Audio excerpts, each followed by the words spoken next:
Hello, everyone. Welcome to the very last session of the last day. Hope you all had a nice conference. Today it's kind of exciting for me because sometimes, or for the most part, I do workshops on how to actually program robots and so on, but today is the first time I actually get to talk about my actual work.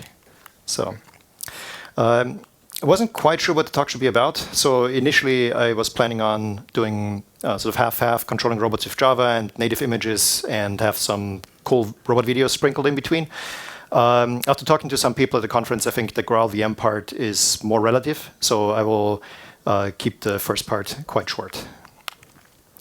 So we make robotic building blocks that you can kind of think like high-end Legos that allow you to build sort of any robot that you want. We make everything from cameras. A lot of it focuses on motion control, like actuators, different components, bases, even batteries now.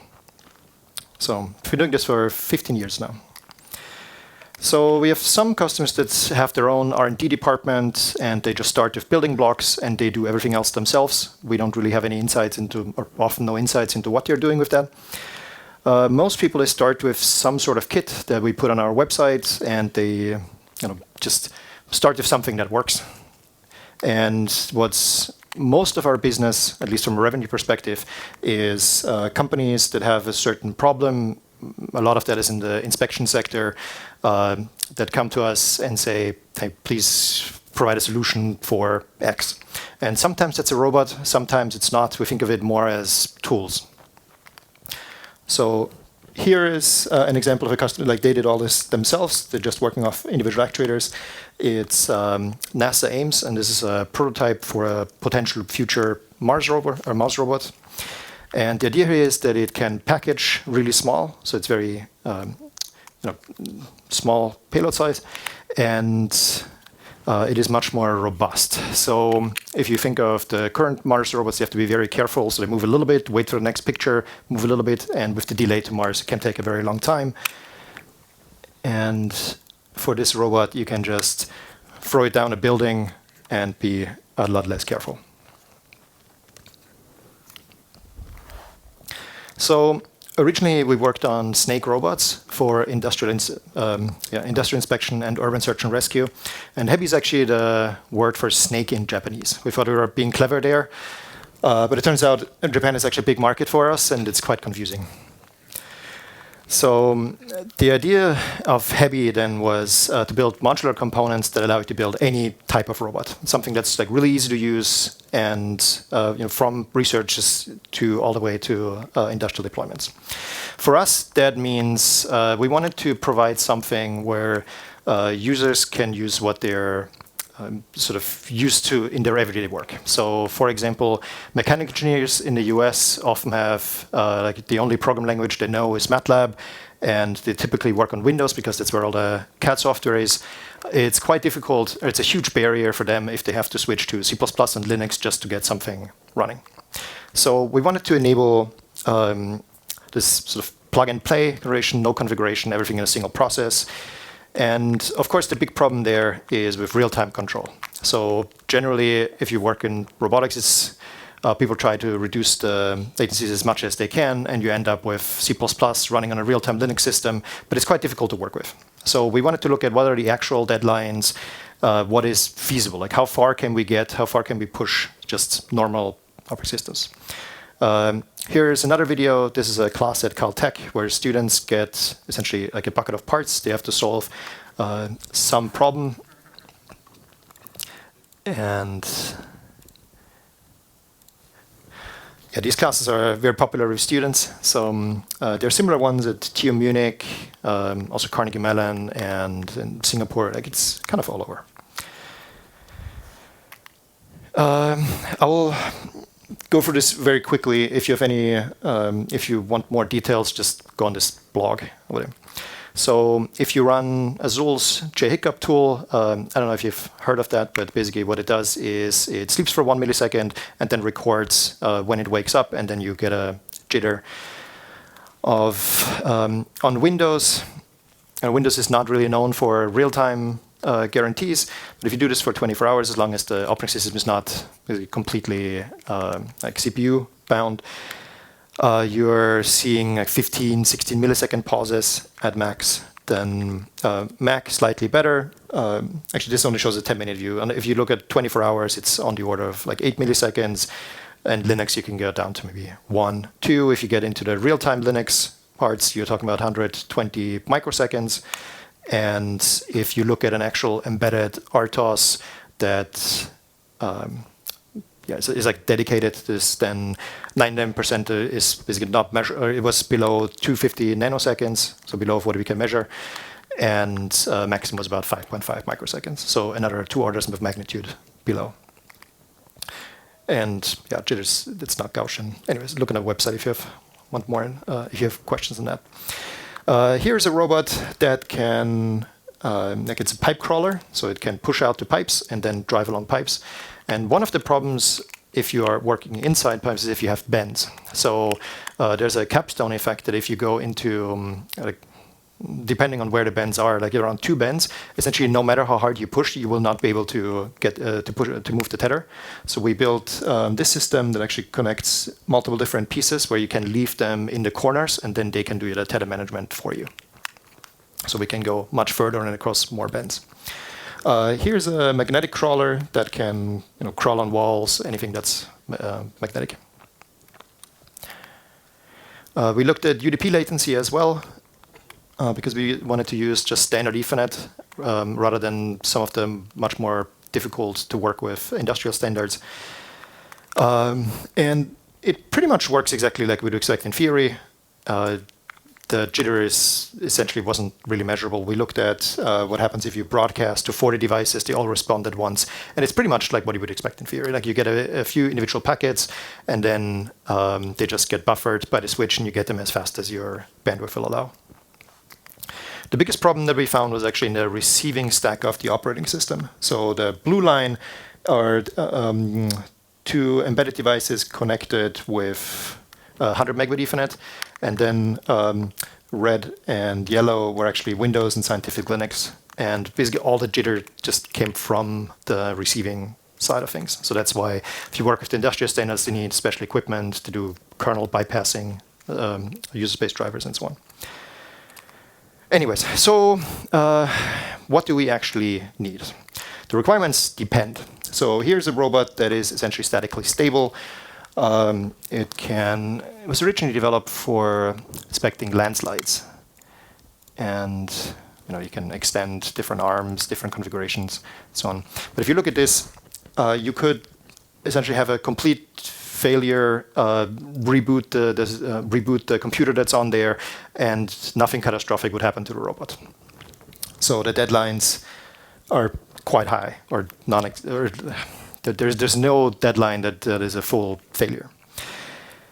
It's a bit different with this robot, which is a balancing system, and one of my coworkers, Sans, is playing with the robot, is touching that, and he wants to get the robot to pick up the box. So it's quite interactive, and you definitely don't want that robot to fall over. And in this case, we saw something like 60. So if you have some packets or no communications for like 60 milliseconds-ish, like you get into some problems, and at 80, the robot will just fall down.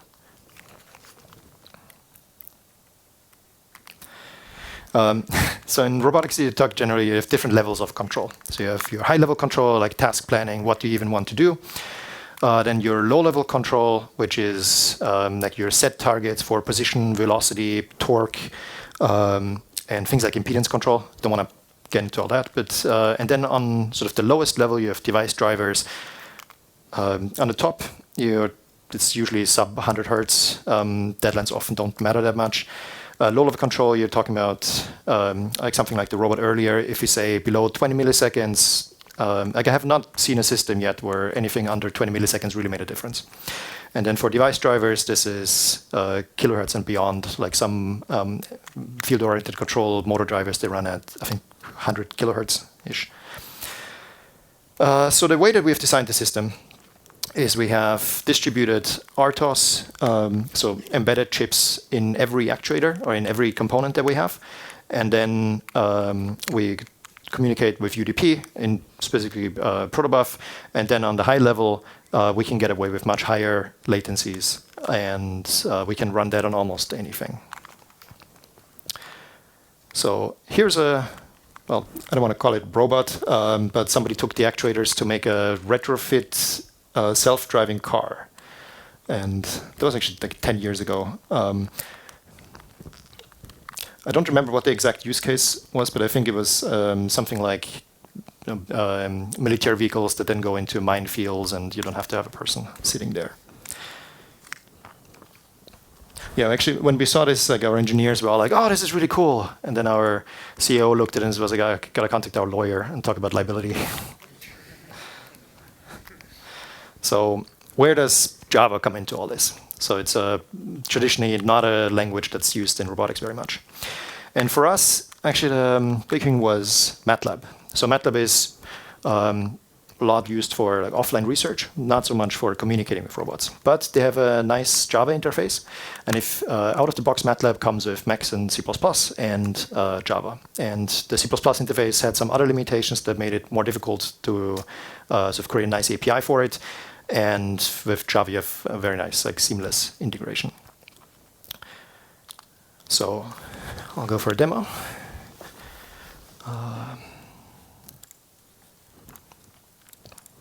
So I have an actuator here.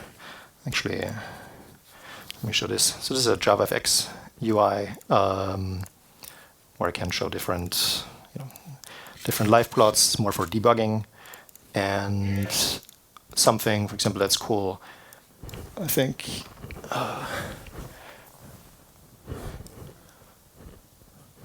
Yeah, so there's a Kalman filter on board that fuses accelerometers and gyroscopes. You actually always get like a nice estimate of where gravity comes from. So if you do gravity compensation on a robot that drives somewhere up and so on, like, you can compensate for that. Okay. So in MATLAB, for example, so it doesn't really matter if you've seen MATLAB before. I have one call to like a start log file. This creates a group, and then with that I have access to feedback, like so full, which is all the various different states. So every actually reports on the order of 40, 50 different sensors. And now I can run a little sine wave, do like live gain tuning, so on. Okay. And let's look at this send call. So this has different arguments, and I can do LED commands or something maybe that doesn't exist, and I get like a nice error message that tells me, okay, all the things that are valid. And when we look at how this is implemented in group send, so there's a whole bunch of documentation and a single call to a method that calls actually internally a Java method. And then on the Java side, so MATLAB doesn't have var args, so we have a whole bunch of different methods, like in this case up to, I think, 35 overloads that then go into a send call, and if some error handling, and then this send method has a bunch of annotations. So this is all auto-generated. So say this is a max 34 arguments, and I want my like input parser to allow certain things like optional arguments, named parameters, and kind of what the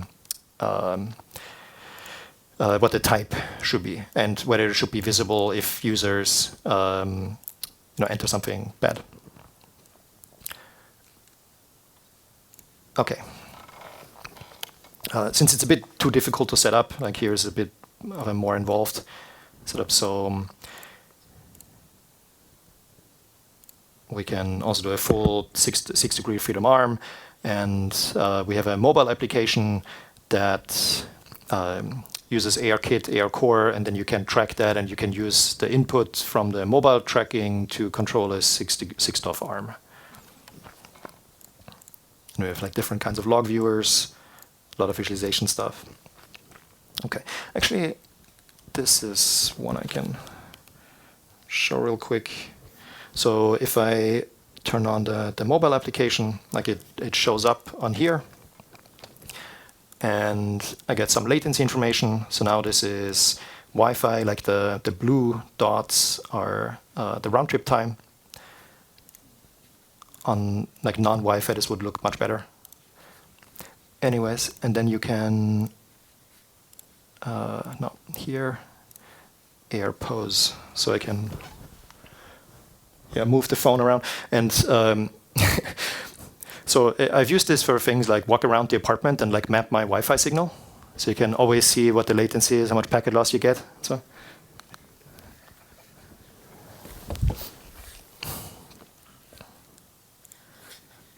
Okay, so essentially we have MATLAB is just used for the math, and everything else like threading, comms, all the file parsing, argument parsing, and so on is all implemented in Java. And the user interface also depends on that. The implementation is actually very similar to trading systems. Like I would love to talk more about this stuff, but I'm kind of not enough time in one talk. One thing that is like if you don't have allocations, you don't have any garbage collections. And if you only limit yourself to, so MATLAB does a little bit of reflection, but they will only ever trigger minor garbage collections, which are on the order of 2-3 milliseconds in our case. So they're not a problem. They're not substantially more than the operating system. If you ever do run into a full GC, you could have a robot like the early one fall down. So we made sure those never happen. Here is another robot that was for an inspection task where you go through a small access hole. And then on the inside, there's a non-magnetic surface. So you can actually, it's a fully symmetric 7 degrees of freedom arm that uses suction to kind of crawl up walls. And then you have a tool changer in there. So you can use like ultrasonic inspection tools or cameras, maybe something to repair and do the work that needs to be done.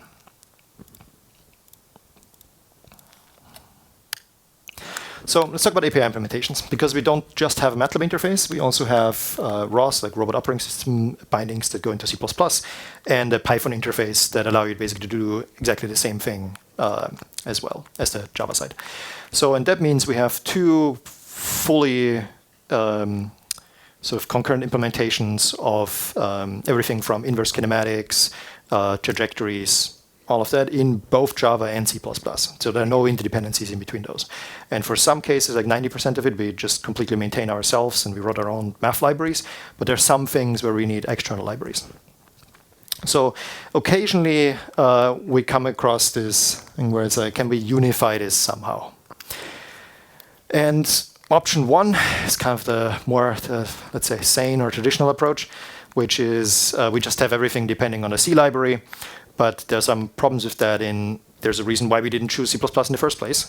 And Jena is also not that great. And in MATLAB, we're actually limited to Java 8, so we can't use any of the newer FFI.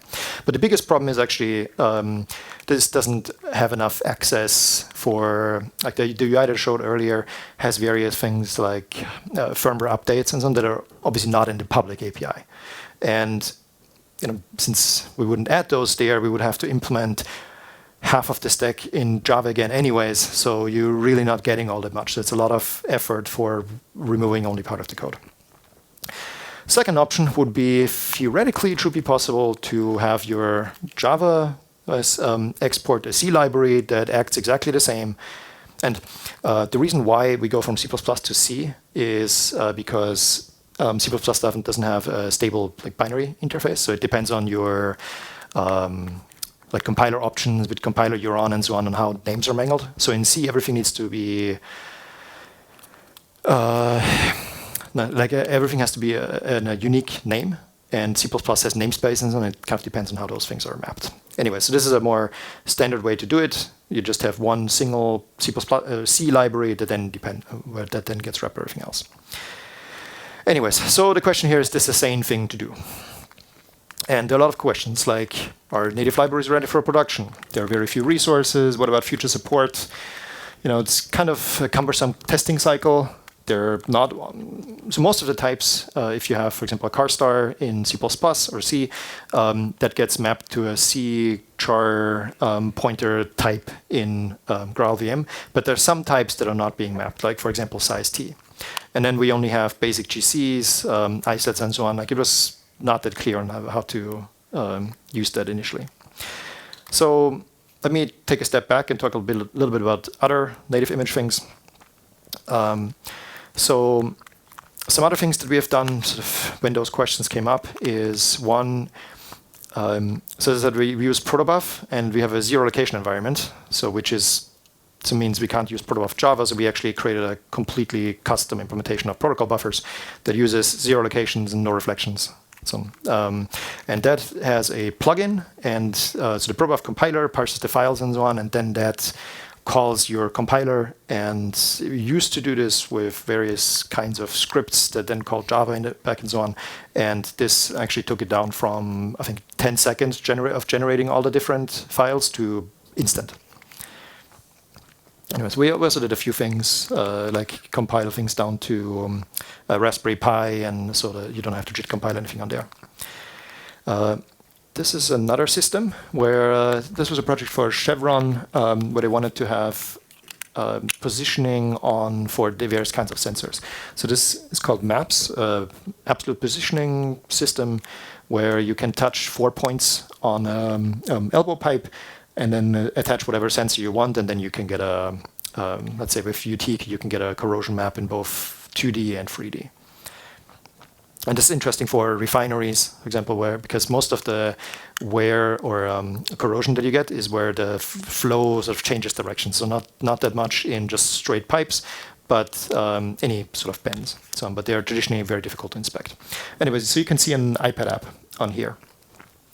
So at one point, we had a customer that asked for a Windows interface to that, and they were willing to pay for it. And we basically, so we built exactly the same interface in JavaFX. And we've done a lot of non-JavaFX things as well, but I kind of like UIs because it's more visual for presentations. Anyway, so if you're 2D and 3D parts, you can do an inspection. And then to make the whole circle round, I actually deployed that JavaFX application directly to the iPad. So now we have 2 iPad apps. And the way that works is actually kind of cool. So for the iPad or Android as well, they're small wrappers that create some like OpenGL surface that then when you have like the JavaFX stuff compiles down to a shared library, and then that gets called by Android or iOS, and they render into that surface. So it's basically has nothing to do with any of the standard controls that you get on those operating systems. It's fully the JavaFX app with full support for everything. Since that worked pretty well, we also created a mobile app that is, so Gluon Mobile. So Gluon maintains a library called Gluon Mobile, where they have different mobile-styled JavaFX components. So you can create an application that looks similar to what you would normally get on Android or iOS, but it's all still pure JavaFX. And then that looks like this, where it's very similar to the previous to the desktop application that I showed, and in some cases actually exactly the same views. So that was kind of cool. I think you have full plotting, you have 3D parts, all the models and so on.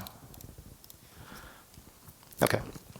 So for this project, I wasn't quite sure whether to really include it because it's like an afternoon thing. But in GraalVM, you have to have different, like a reflect config. And in many cases, like you have to run your agent and then click through your whole interface and so make sure everything gets loaded at least once, and so that your reflect config gets generated. And since I already had annotations like addfxml, I wrote a little annotation processor that just generates the reflect config for me. And I included because I think if somebody wants to do something similar, like this might be a good project to start with. Yeah, so you have your annotations, and that generates your reflect config.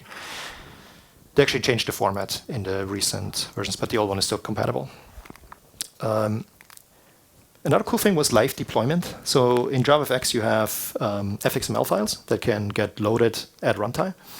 And you can compile a native image directly to like mobile. And then here I wrote a little thing where if you save an fxml file, it uses UDP broadcasting and to distribute CSS and the layout to everything.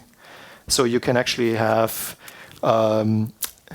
so it was running like on a MacBook, like multiple different instances of a simulator, and then like some real devices and so on. And you can basically in real time check what all of those devices render to. So I kind of actually like this more than working with the tools that you get on the web. Yeah, so this is a real device on the side, and when I save something, it's just instantly change that. Another thing was multiple Maven launchers. So occasionally I ran into some problems where I wanted to have multiple applications to use a single shared or single native image. And for that, I created a little Maven plugin called Native Launchers. And there you just set the name of your launcher, the main class, and then it automatically generates this is here. Then it automatically generates the C entry points and conversions from like C arguments to Java args. And you can have multiple different applications, including UIs, that all share one single native image.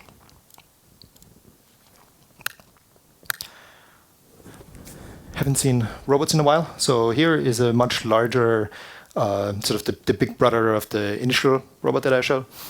And this was for BP, where they wanted to inspect, basically go through contaminated areas and then take soil samples and then bring those back. That needed a much larger robot because it was kind of difficult to get to some things. Okay, so let's go back to API implementations. So this is sort of the status quo. And at some point, we unfortunately had some problem with a dependent library. So we had a critical issue in the C++ dependency. There was a gradient descent. Anyways, that important. The details not that important. But we only had about 1 week to solve because it was for a critical customer problem, and we knew that the Java version would worked. So we had a prototype running in MATLAB that worked, and then in C++ we had some problems there. So we could find another C++ library, which we already had 15 years of runtime on this one, so it's not something you want to just change. We could port the Java code that we know works, but that is a big problem. Or we could try out native image, and so we created a single method native image that gets called from C++ and is actually sort of users don't know anything about it, so it just ends up in the C library. So yeah, if you just look at the like build a native shared library, like the GraalVM documentation, this is essentially what it looked like. So you just have one C entry point that generates one C function. You have to deal with isolates, and yeah, you have some initialization overhead, so on. But yeah, so that worked pretty well actually, and we had a lot of learnings from that. So one was isolates are really nice if you have a web server and you can do an instance per user, and each isolate has its own memory region. So as soon as you throw away an isolate, you actually don't need to do any garbage collection or anything. You can just throw away the entire memory. But in our case, 600 microseconds was just too much because our entire budget is only 1 millisecond. So we had to go for a single global isolate, but then that worked. The binary size changed from 1.5 to about 18 megabytes, which is not something that we would, we didn't like seeing that, but it wasn't the deal breaker either. And then with the performance overhead, this is kind of the worst case. So it's a gradient descent method, and the way that works is you pass in a callback. through the C layer, and then that calls back your own code. So you have hundreds or thousands, or even tens of thousands of sort of communications between the languages. But we thought, okay, like we have some, if we stay within like 20% of the C++ version, it's probably okay. So who thinks that we managed to stay within like 10, 20%? Okay. So it was actually 30% faster.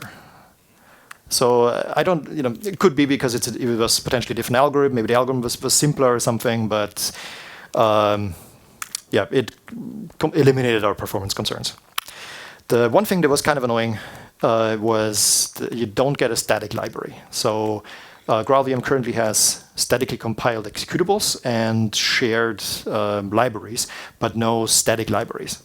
And we found a workaround for that, which is a set of custom compiler that is a shell script that then parses the input arguments to a native image, and then that copies all the things that I need and creates basically a CMake file that I can then use as a static library.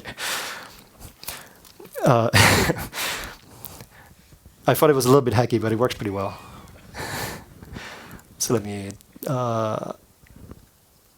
show you how that works. Yeah, like compiler Linux. So basically that just takes all the input arguments, parses that, and then creates my output. Here's a robot for remote chiseling, because it turns out like when you do chiseling, like it's very tough on your body. So one customer wanted to automate that, and that is something we're currently still working on.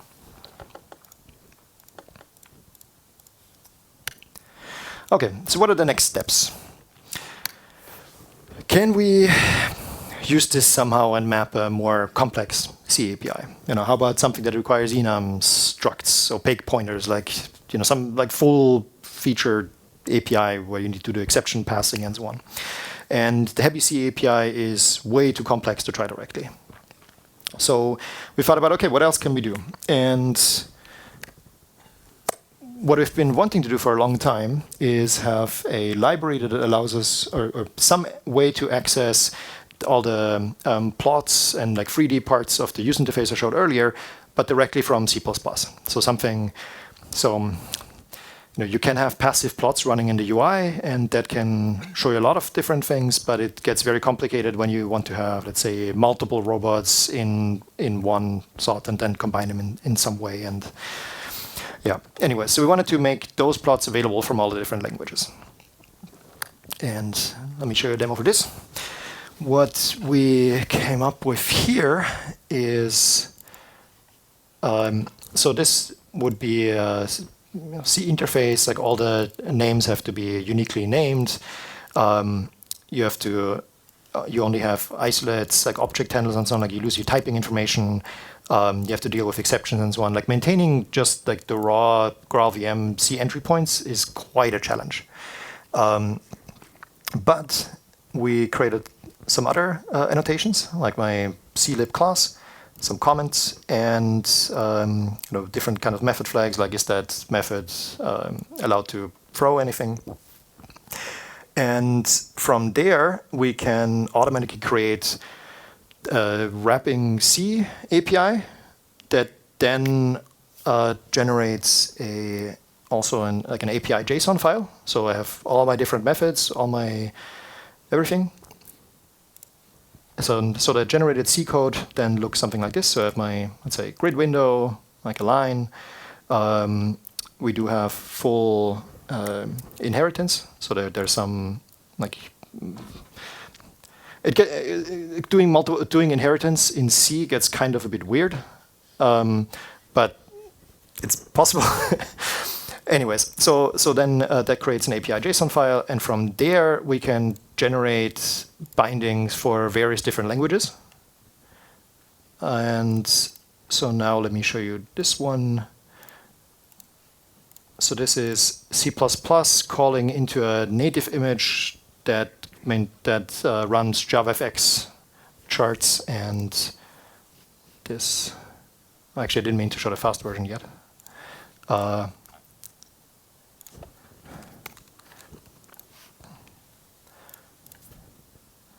yeah, it's just a bit more sane. Yes, we have full 3D charts, and then in this case, I'm actually measuring the latency of like sleep and loop time. So this is just sleeping for 15 milliseconds. This is what it actually looks like. So sometimes around 15, sometimes 30. And then the iteration delta is basically how long it takes to for the entire for loop to run. So if we run this, we have multiple calls. So this is a little bit too fast.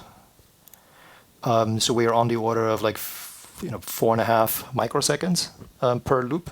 So with all the updates, so I'm updating this like the plot data maybe a million times per second, and it all works very smoothly. And we can also, since it's using Atlanta FX, you get different themes like dark mode and so on.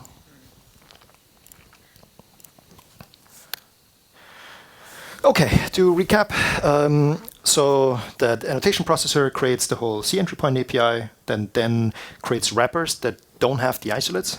And additional C methods, like for UIs on Mac, you actually need to start the Cocoa framework, and that needs to be done on the main thread. And yeah, it's a little bit complicated. So I actually tried to use a bit of AI there when I asked it, well, so how can I create a JavaFX thing that gets called by WX widgets that then renders into a screenshot that I can then display in WX widgets.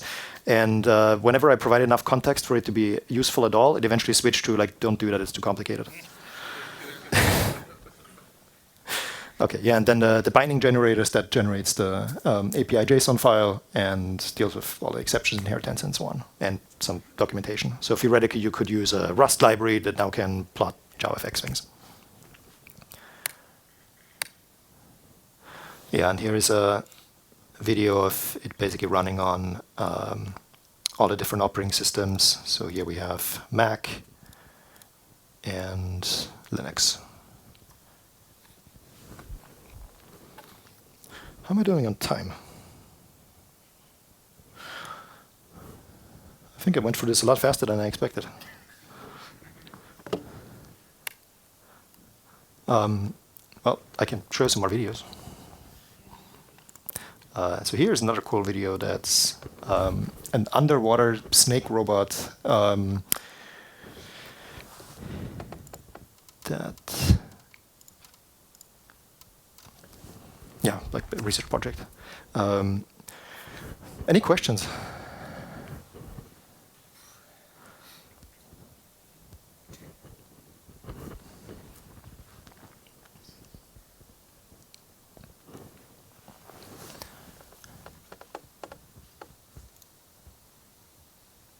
Yeah, so this is the lab I used to work at.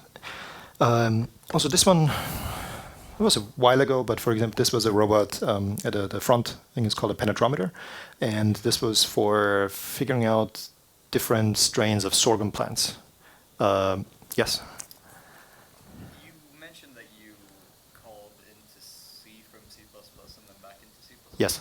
What was the reasoning behind that? Names? A stable binary interface. Okay, it's getting a stable API. Yeah. Because I know there's something with the names being... Oh, sorry, the question was, what was the reasoning for going from C++ to C and then C++ again? Like, why not just go to C++ directly and it's provide a stable ABI? Yeah, otherwise it would depend on like whether you use GCC or like different compilers and they do the mangling differently, so they would find different methods. Yep.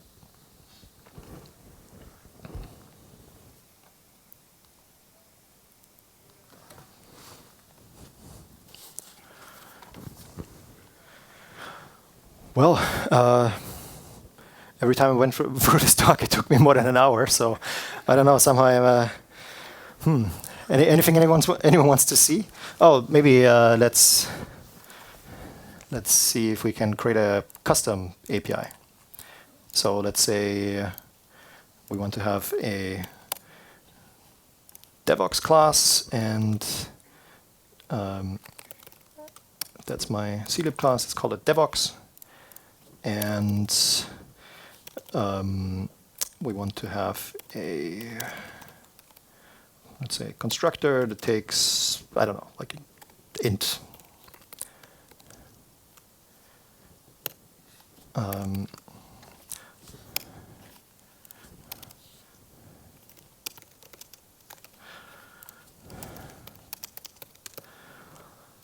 kind of did that backwards for all the generation stuff. Right? What I actually wanted to do was create a static method that returns that and then generates a constructor for me. Devox creates, and then let's say, I don't know, let's do like a print method, something where I get a string, and that prints text plus the offset. Okay, so when we built that, the laptop is unfortunately pretty slow, so that will take a while. I'm not sure if there's going to be an issue because the class is called devox with 2 O's. Oh, yeah. Maybe it won't matter. It won't matter. So this is actually the mapping from here to there is completely independent. All right.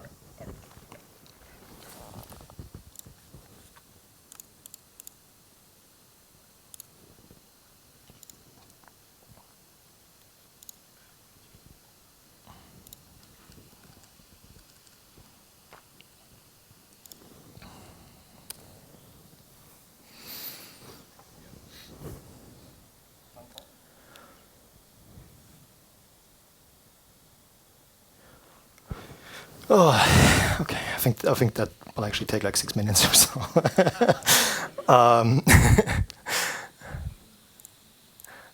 Yeah. So we go a little bit more into the details here when it loads.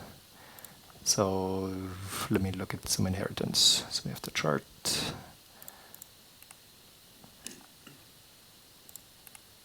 A mesh.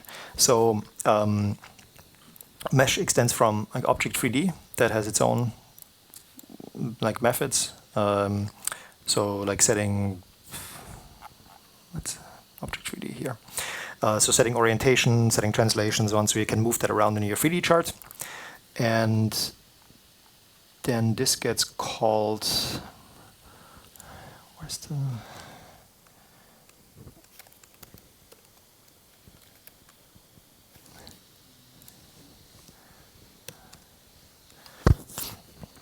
so in a lot of languages, you can't actually cast anything. So let's say in MATLAB, like you don't have any access to cast something to another C object, right? So we added extra methods in C that are essentially just downcasting, but you can call those from any language. So internally, the C API doesn't know that they're the same thing, but from the wrapper, we can just basically downcast it using those methods and then calling the same Java method. And then on a Java side, that just works. Yes? Maybe this is kind of not on topic, but especially I never deal with like actual physical things in the world. Yep. Like how do you do like security features during development? Because I mean, some of these robots could potentially be dangerous to you, right? If they malfunction in some sense. Like how do you test and make sure that they don't go haywire at some point during development? Okay, so the question is, how do you keep hardware from breaking during development? Like what kind of safety features does that need, right? So let me pull up a different presentation.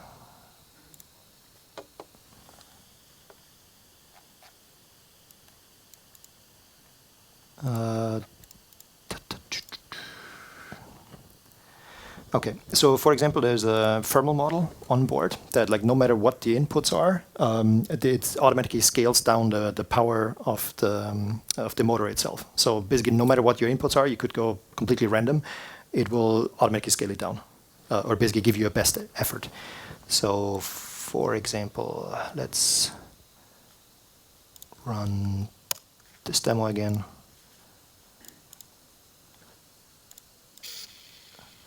Now we have position, right? And let me show you the temperature. Yeah, it's not happy doing all this while compiling.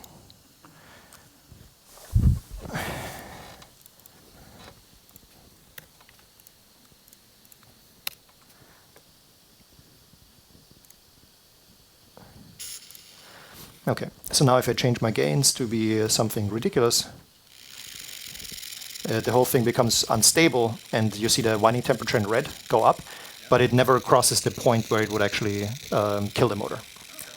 So, funny story, like in our lab where we started with that, we had one day with some experimental firmware where we deactivated that, and there was a big sign on the robot that says "Don't use." And an intern came in, used the robot, and it broke, I think, 12,000 euros worth of motors within like 7 seconds. So important.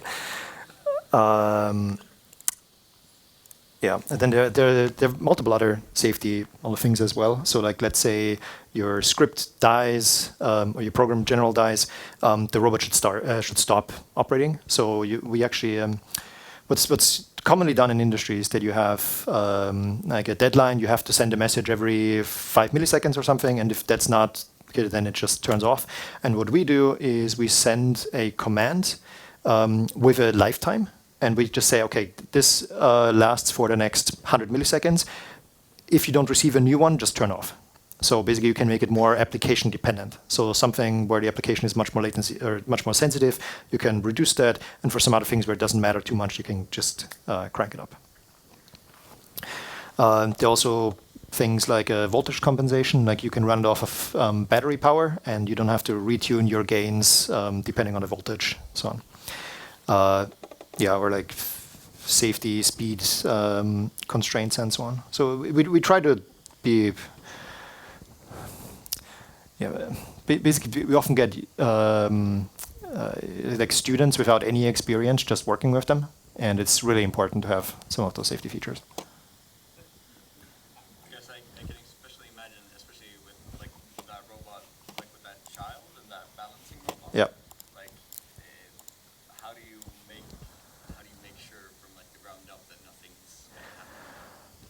So the question is about how to make sure that nothing happens if you have something like the balancing robot. I mean, in that case, well, I don't want to say you don't want to turn off the actuators, but it's kind of like that robot will just fall over if something happens. Yeah. Write better code. And basically do your testing. Maybe don't have little kids play with it the first time you run them. Not sure what else to say there. Okay, finally, this compiled.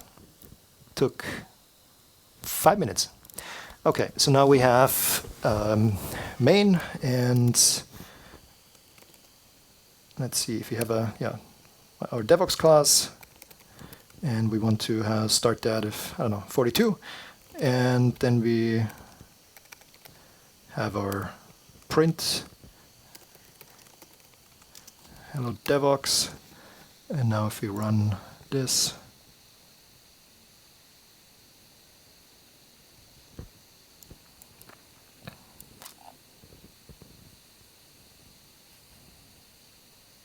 yay, hello DevOps.